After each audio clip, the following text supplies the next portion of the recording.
आज हम एक ग्रंथ जिसे श्रीपाद चरितमृत कहते हैं में काफी गहराई में जा रहे हैं। ओह! ठीक है। मुझे इसकी आवाज़ पहले ही पसंद आ ये गई है। सब इस आकर्षक व्यक्ति श्रीपाद श्री वल्लभ के बारे में है और यह अद्भुत कहानियों और वास्तव में गहन शिक्षाओं से भरा हुआ ये है। तो हमारे लिए बिल्कुल सही लगता है। मैं श्रीपाद श्री वल्लभ के बारे में थोड़ा जानता हूँ। उन्हें दत्तात्रेय के अवतार के रूप में पूजा जाता हाँ, है ना? बिल्कुल सही। यह त्रिदेव, ब्रह्मा, विष्णु और शिव का संयोजन है। वाह! हमारे श्रोता किस प्रकार की चीज़ों की उम्मीद कर सकते हैं? शुरुआत के लिए खुद कहानियां अद्भुत हैं। वे पूरी तरह से आपको एक और समय और स्थान पर ले जाती हैं, लेकिन उससे भी बढ़कर ये कहानियों में बुने गए संदेश, शिक्षाएं इसे इतना शक्तिशाली बनाती हैं। समझ गया, समझ गया। यह हाँ। सिर्फ एक खास बच्चे का जन्म नहीं था। ये ऐसा था जैसे पूरा ब्रह्मांड उसके आगमन का जश्न मना रहा था। सच में? जैसे तुम्हारा क्या मतलब है? मुझे विवरण दो। ठीक है, तो कल्पना करो, मंत्रोच्चारण करने वाले योगी पक्षी किसी प्रकार के ब्रह्मांडीय गायक मंडली की तरह पूर्ण सामंजस्य में गा रहे हैं। और सुनो, एक 3 सिर वाला नाग भी, 3 सिर वाला सर्प? एक 3 सिर वाला सांप इस नवजात शिशु श्रीपद को सूर्य से बचा रहा वाह! था। ठीक है। मेरा मतलब है, ये कुछ ऐसा नहीं है जो आप हर रोज़ देखते हैं। पता है, जब मैं इस पर सोचता हूँ, तो यहाँ तक कि उसका नाम भी श्रीपद श्री वल्लभ, जैसे इसमें एक भारीपन है, समझे? जैसे ये किसी बड़ी चीज़ का आप इशारा इसे कर रहा है। समझ रहे हैं? हाँ, श्रीपद, इसका मतलब है उनका दैदीप्यमान चेहरा, कहते हैं वह चांद की तरह था। और श्रीपल्लव का अर्थ है श्री का प्रिय, जो लक्ष्मी का एक और नाम है, समृद्धि की देवी। ओह! वाह! मुझे इसका एहसास नहीं था। तो ये जैसे उसके नाम की भविष्यवाणी थी, सही? जैसे उसने जो प्रभाव डाला, उसकी पूर्व सूचना दी। बिल्कुल सही। और सबसे पहले जिन लोगों ने उनके इस अद्भुत स्वभाव को समझा, वह उनके अपने दादा बापना करीलू थे। आप सोच सकते हैं कि अपने पोते को दिव्य अवतार जैसा पाना कैसा होगा। ये कम से कम कहने के लिए चौंका देने वाला होगा। तो उनकी प्रतिक्रिया क्या थी? क्या इससे उनकी दुनिया उलट गई? बिल्कुल, ये बस ऐसा नहीं था कि ओह, ये दिलचस्प है। ये एक जीवन बदल देने वाला अनुभव था। और सुनो, उसने श्रीपद को केवल एक रूप में अनुभव नहीं अ, किया। ओह, इसके बारे में और श्रीपद बताओ। चरितामृत वर्णन करता है कि किस प्रकार उन्होंने श्रीपद को 3 भिन्न रूपों में अनुभव किया। श्रीपद, श्रीवल्लभ, फिर रजना, सरस्वती और फिर स्वामी समर्थ। 3 रूप। ये अद्भुत है। आप जानते हैं, ऐसी अनुभूति अपने ही पोते में दिव्यता का साक्षात्कार करना डरावना हो सकता है, शायद बहुत हाँ, भारी। आप यही सोचेंगे, सही है। लेकिन ये पाठ वास्तव में इस बात को उजागर करता है कि दादा बापन कारिलस, उनकी यह अदम्य आस था, जैसे उनके पोते के लिए उनका प्रेम किसी भी डर को पूरी तरह से समाप्त कर देता था जो उन्हें हो सकता वह था। वास्तव में सुंदर है। ये सब ब्रह्मांडीय रहस्योद्घाटन नहीं है, है ना? मेरा मतलब है कि दिव्य प्रकृति की ऐसी कहानियां हैं जो थोड़ी और जानते हैं, ज़मीन से जुड़ी हैं। बिल्कुल। उसके बचपन की एक बहुत ही दिलचस्प कहानी है। उसने मूल रूप से दूध नहीं मिलने की समस्या को हल किया। रुको, सच में? क्या उसने जादुई दूध तैयार किया? वास्तव में ऐसा नहीं है। ये एक कहानी है जो बताती है कि कैसे सख्त नियमों को भी किसी स्थिति की मजबूरी से बदल दिया जा सकता है। देखिए, उनका परिवार जो धार्मिक ब्राह्मण था, गाय नहीं रख सकता था। हाँ, हाँ, धार्मिक सीमाएँ और ये हाँ, सब। लेकिन छोटा बच्चा श्री पहेड़ को पर्याप्त पोषण नहीं मिल रहा था। इसलिए वह बच्चे के रूप में किसी तरह अपने पिता को गाय लाने के लिए प्रोत्साहित करता है। ओह! मुझे लगता है कि इससे काफ़ी हलचल मची ओह होगी। हाँ, दूसरे ब्राह्मण खुश नहीं थे। कम से कम इतना तो कह सकते हैं। उन्होंने इसे नियमों की कुल अवहेलना के रूप में देखा। लेकिन फिर कुछ अविश्वसनीय होता है। जैसे श्री पहेड़ की दिव्य प्रकृति को सच में साबित करने के लिए 5 महान तत्व। 5 महाभूत। रुको, क्या? ये सब में कैसे शामिल हो सुनिए, गए? उन्होंने वास्तव में गवाही दी।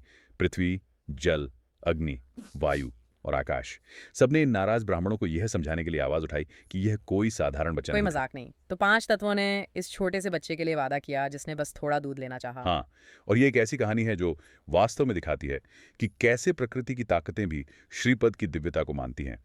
ये जैसा है कि ब्रह्मांड भी कह रहा हो, हे, कभी-कभी करुणा सख्त नियमों से भी ऊपर होती है। बिल्कुल।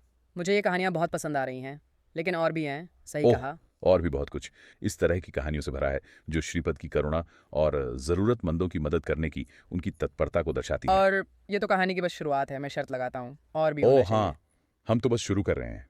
अद्भुत स्वास्थ्य लाभों, दैवीय हस्तक्षेपों और यहाँ तक कि जीवन कालों को पार करने वाली कहानियों की बातें हैं। जीवन के पार, अब यही बात है।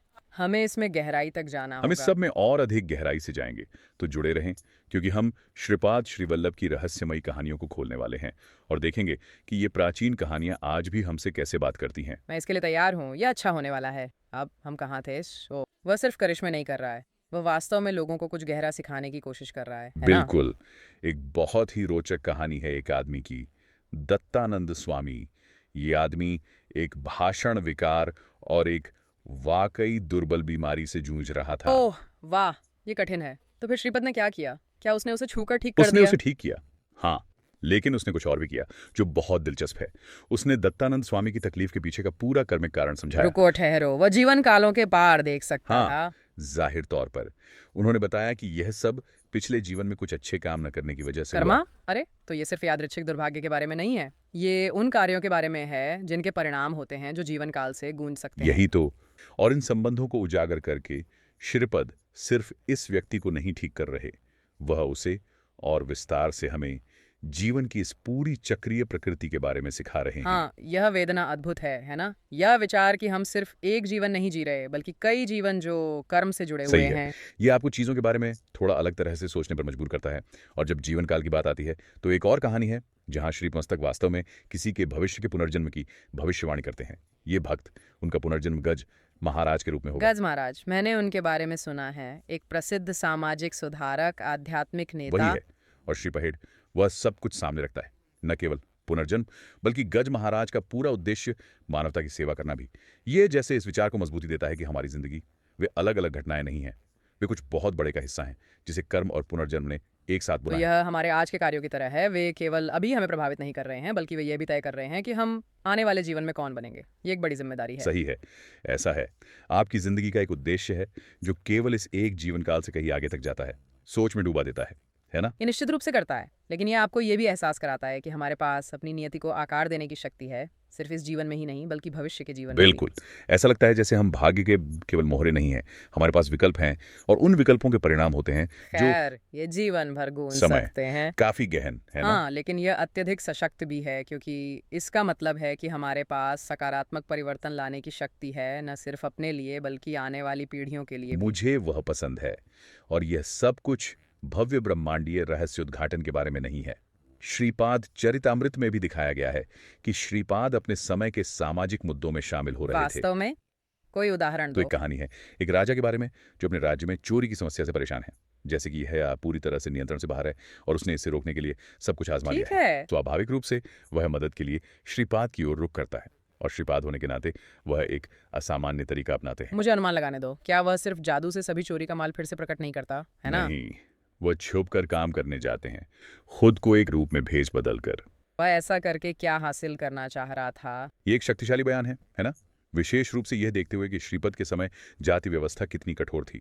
ये ऐसा है जैसे वह व्यवस्था की असमानताओं को उजागर कर रहे हों, दिखा रहे हों कि कैसे यह निराशा और अपराध की ओर ले जा सकती हैं। तो वह केवल एक अपराध नहीं सुलझा रहा है, वह एक बहुत गहरी सामाजिक समस्या की ओर संकेत कर रहा बिल्कुल है। सही। ये ऐसा है जैसे मैं कह रहा हूँ, अरे अगर तुम सच में से ठीक करना चाहते हो तो तुम्हें इसके मूल कारणों को संबोधित करना सही। होगा। ये सिर्फ चोरों को पकड़ने के बारे में नहीं है, ये एक और अधिक न्याय संगत और दयालु समाज बनाने के बारे में है, जहां लोग पहले से ही चोरी करने के लिए मजबूर ना बिल्कुल। हों। और छल के पार देखने की यह धारणा, पाखंड को उजागर करने की, ये फिर से उस कहानी में उभरती है जिसमें जादूगर एक पवित्र व्यक्ति के रूप में भेष बदलता ओह है। हाँ, वही जो झूठे अनुष्ठानों और वादों से सबको मूर्ख बना रहा है। वहां क्या होता है? खैर, श्रीपद अपनी सभी ढोंग को भेदने की क्षमता के साथ इस आदमी को भांप लेते हैं, उसे बेनकाब करते हैं और उसे चलता करते हैं।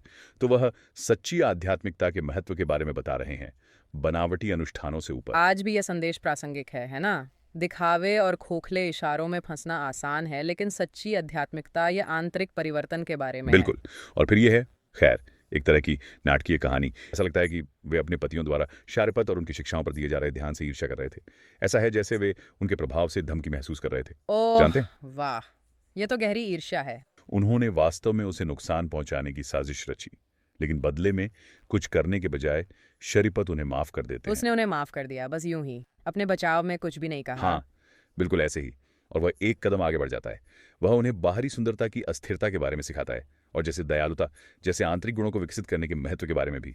वो पत्नियों में से एक को एक उपहार भी देता है। उससे वादा करता है कि यह उसे समृद्धि और खुशी लाएगा, लेकिन केवल तब जब वह खुद को सही आचरण के लिए समर्पित करेगी।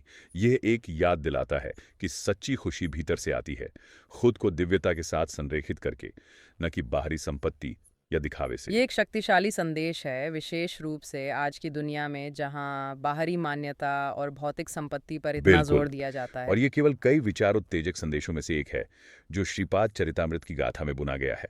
यह पाठ यह सतह से परे देखने, जीवन के गहन आयामों और सभी चीजों की पारस्परिकता को खोजने का निमंत्रण है। मुझे ये पसंद है, गहराई में जाने के लिए एक निमंत्रण, जैसे हम अभी कर रहे हैं। बिल्कुल। और इस अन्वेषण में ये हमें मानव अनुभव की सीमाओं से परे ले जाता है।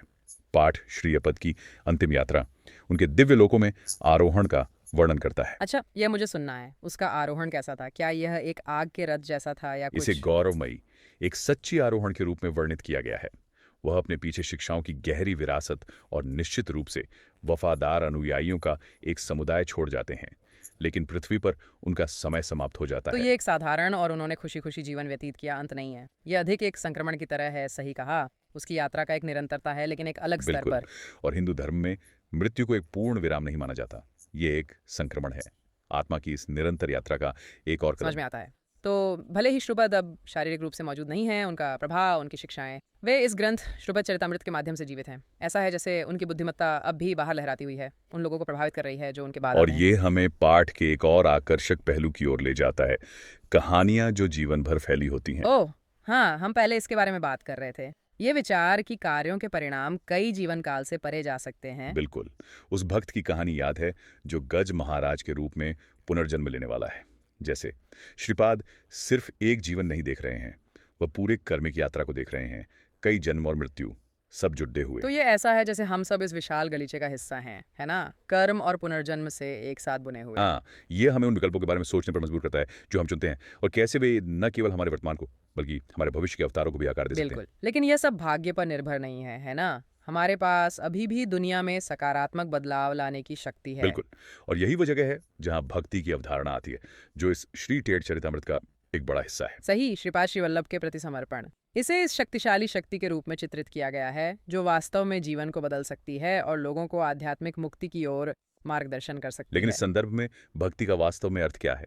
क्या यह सिर्फ किसी गुरु का आंखें बंद करके अनुसरण करने जैसा ये है? उससे अधिक गहराई से है। ये एक उच्च शक्ति के प्रति समर्पण करने के बारे में है, ईश्वरीय इच्छा के साथ खुद को संरेखित करने और उन गुणों को विकसित करने के बारे में है जो उस ईश्वरीय प्रकृति को प्रतिबिंबित करते हैं। ये ऐसे है जैसे आप सक्रिय रूप से अधिक श्रीपद की तरह बनने का प्रयास कर रहे हैं, अधिक करुणामय, अधिक बुद्धिमान, अधिक ईश्वरीय से तो जुड़े। यह सिर्फ प्रार्थनाएं करने या मंदिर जाने के बारे में नहीं है। ये उन शिक्षाओं को रोजमर्रा की जिंदगी में अपनाने के बारे में है। बिल्कुल सही। ये सिर्फ बातें बनाने के बारे में नहीं, बल्कि सच में उसे करने के बारे में इस है। तरह हमारे पास करुणा है, हमारे पास कर्म है, हमारे पास भक्ति है।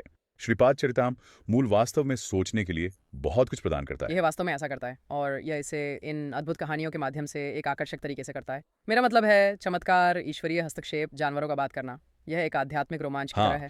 और ये काल्पनिक तत्व ये सिर्फ मनोरंजन के लिए नहीं है, ये गहरे आध्यात्मिक सत्यों के द्वार की तरह सही, है। वे आपका ध्यान खींचते हैं और फिर इन गहन विचारों का अन्वेषण करने के लिए आपको आमंत्रित करते हैं। जैसे कि सभी चीज़ों की अंतर संबद्धता, आध्यात्मिक अभ्यास की परिवर्तनकारी शक्ति। ये वास्तव में काफ़ी गहरा है। अब एक बात जो मुझे हमेशा श्रीफेट चैरिटन के बारे में मोहित करती है, वह यह है कि श्रीफेट का जानवरों के साथ अद्भुत संबंध है। ऐसा लगता है मानो वह सभी प्राणियों के साथ सामंजस्य में है, यहाँ तक कि उन प्राणियों के साथ भी जिनसे हम आमतौर पर डरते हैं। हाँ, उनके बारे में बहुत सारी कहानियां हैं, जैसे कि वह सांप, बाघ और हर तरह के जानवरों के साथ संवाद करते हैं। और आप सही हैं, ये सिर्फ उनके जानवर प्रेमी होने की बात नहीं है। ये ऐसा है जैसे वह सृष्टि में दिव्यता देखते हैं। बिल्कुल। और हिंदू पौराणिक कथाओं में जानवर अक्सर प्रकृति के विभिन्न पहलुओं या यहाँ तक कि दिव्य शक्तियों का प्रतीक होते हैं। तो जानवरों के साथ इन मुठभेड़ों को श्रीपद के स्वयं के आध्यात्मिक कौशल के रूप में रूपक माना जा सकता है ना? बिल्कुल। ये पाठ हमें अलग तरीके से सोचने की चुनौती देता है, दुनिया को आपस में जुड़ाव और सभी प्राणियों के भीतर ईश्वरीय चिंगारी की पहचान के दृष्टिकोण से देखने के लिए। और यह सिर्फ दर्शन शास्त्र की बात नहीं है, ये एक अधिक अर्थपूर्ण जीवन जीने के लिए व्यावहारिक मार्गदर्शन है।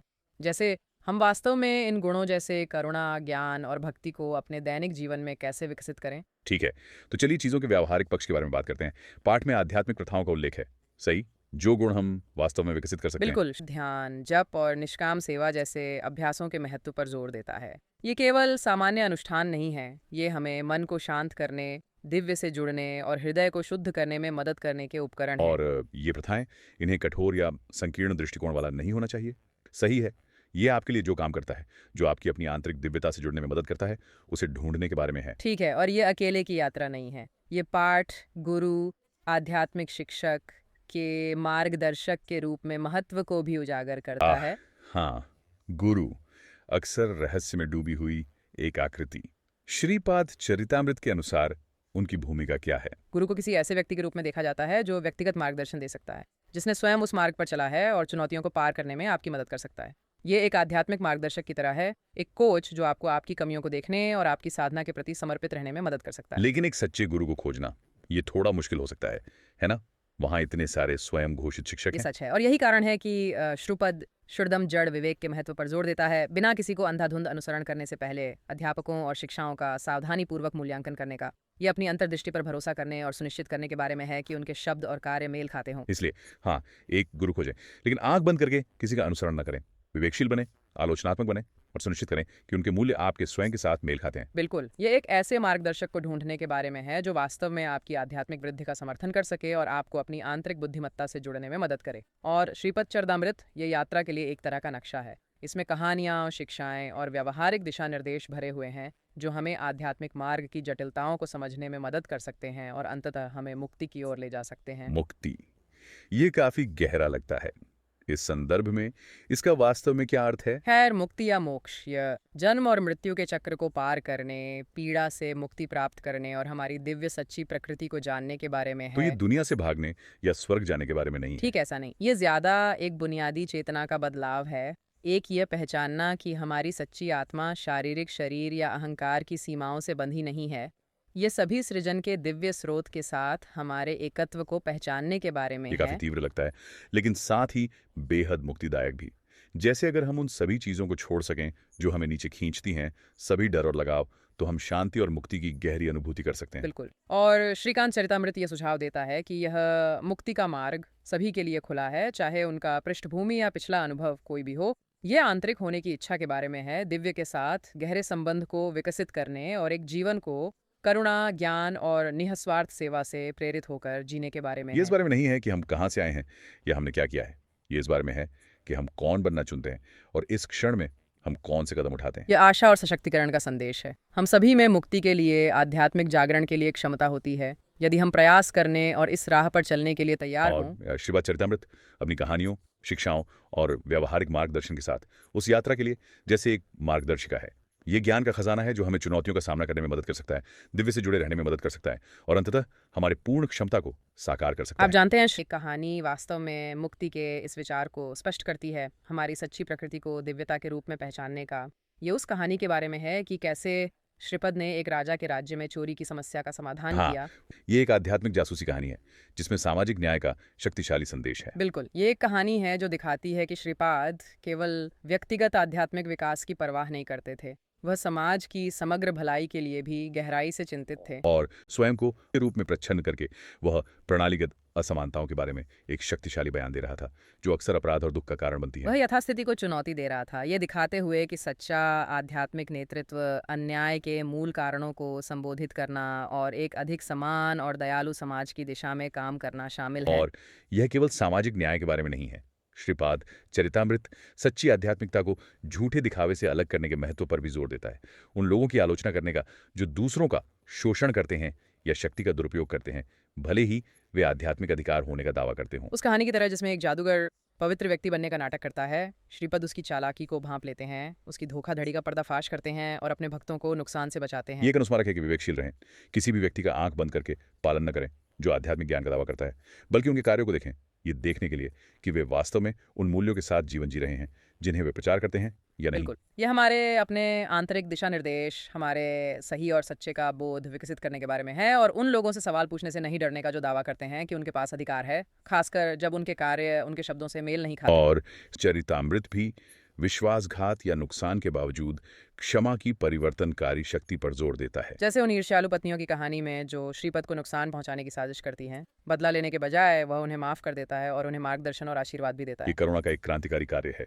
ये याद दिलाता है कि क्षमा का अर्थ हानिकारक कार्यों को उचित ठहराना नहीं है, ये खुद को गुस्सा और नफरत के बोझ से मुक्त करने के बारे में है। और यह क्षमा केवल दूसरों के लिए ही नहीं बल्कि हमारे लिए भी है। ट्रीपैड चरितमृत हमें अतीत की गलतियों को छोड़ने, अपनी कमियों को अपनाने और एक नई उद्देश्य और करुणा के साथ आगे बढ़ने के लिए प्रोत्साहित करता है। ये एक खूबसूरत संदेश है जो हमें याद दिलाता है कि हम सभी में विकास और परिवर्तन की क्षमता है और अंधकार का सामना करते हुए भी हमेशा उपचार और मुक्ति की ओर एक रास्ता होता है।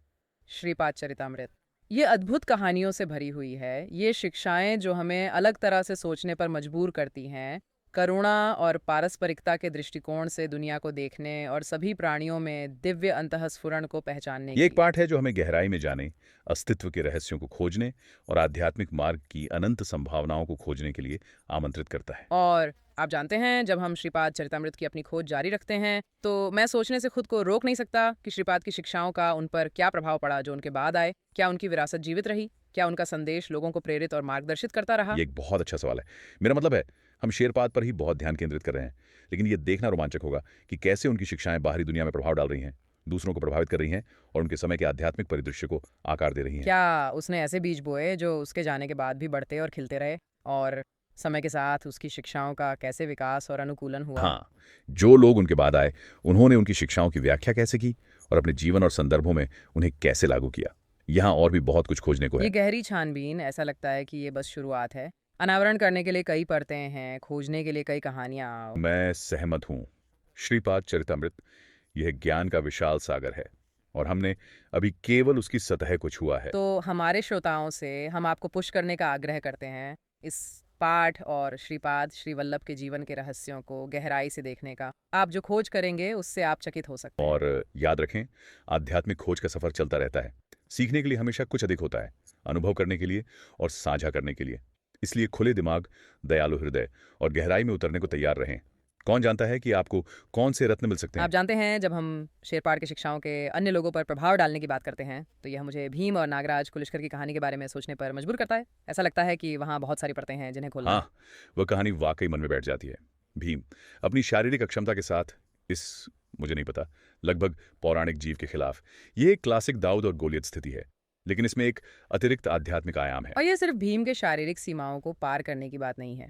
यह आस्था की परिवर्तनकारी शक्ति के बारे में है, हमारे से बड़े कुछ के आगे समर्पण करने के बारे में है। ठीक है, श्रीपद ने दीवा से कहा कि वह कुलेशेखर से लड़ेगा, लेकिन उसके माध्यम से।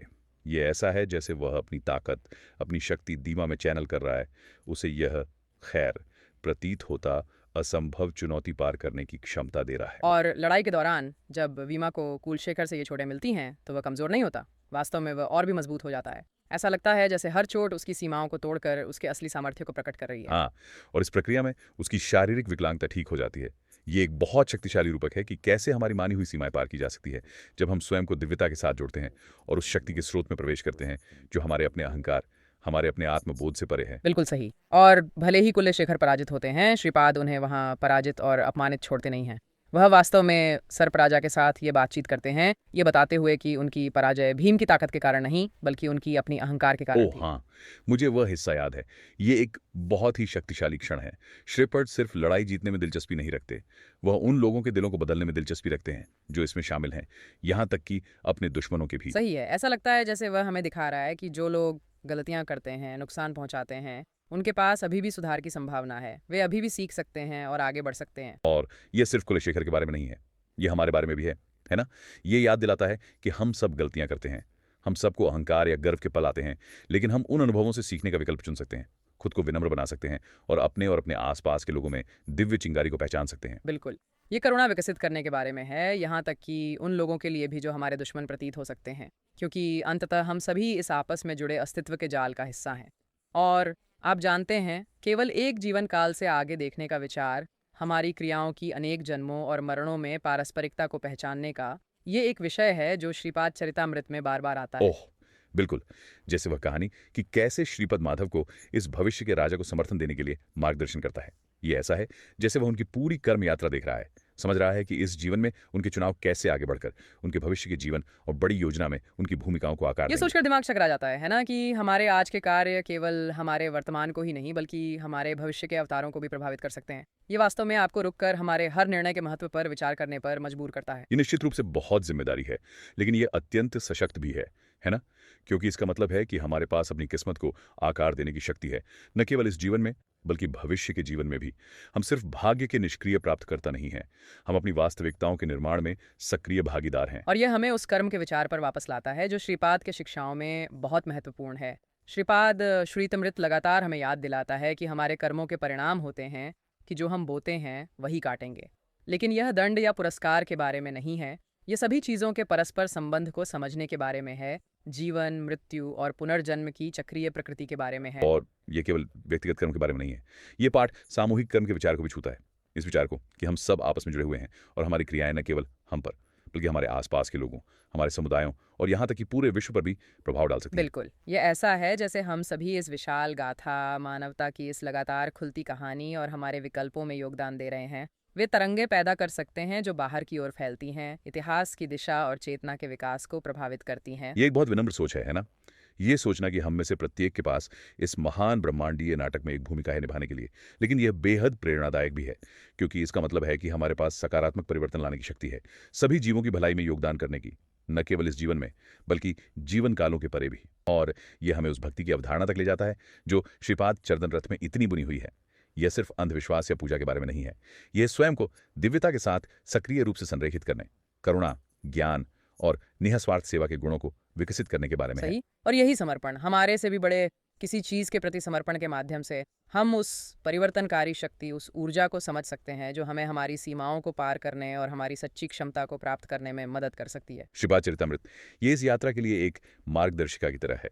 इसमें कहानियां, शिक्षाएं और अभ्यास शामिल हैं जो हमें चुनौतियों का सामना करने में मदद कर सकते हैं, दिव्यता से जुड़े रहने में सहायता करते हैं और अंततः उस मुक्ति की स्थिति को प्राप्त करने में, उस पीड़ा से मुक्ति पाने में, हमारे सच्चे दिव्य स्वरूप की पहचान करने में मदद करते हैं। और ये यात्रा हम सभी के लिए खुली है, चाहे हमारी पृष्ठभूमि, मान्यताएं या पिछले अनुभव कुछ भी हों।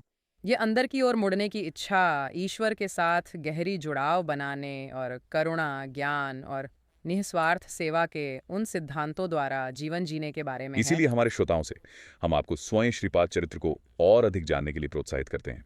इसकी कहानियां आपको प्रेरित करें, इसकी शिक्षाएं आपको चुनौती दें और इसकी आशा और परिवर्तन का संदेश आपकी अनोखी यात्रा में आपका मार्गदर्शन करे। याद रखें, आध्यात्मिक अन्वेषण की यात्रा एक सतत प्रक्रिया है। हमेशा कुछ नया सीखने, अनुभव करने और साझा करने के लिए होता है। इसलिए एक खुला दिमाग, एक दयालु हृदय और गहराई में जाने की इच्छा बनाए रखें। रास्ते में कौन से खजाने मिल सकते हैं? अगली बार तक खोज जारी रखें, अन्वेषण करते रहें और गहराई में उतरते रहें।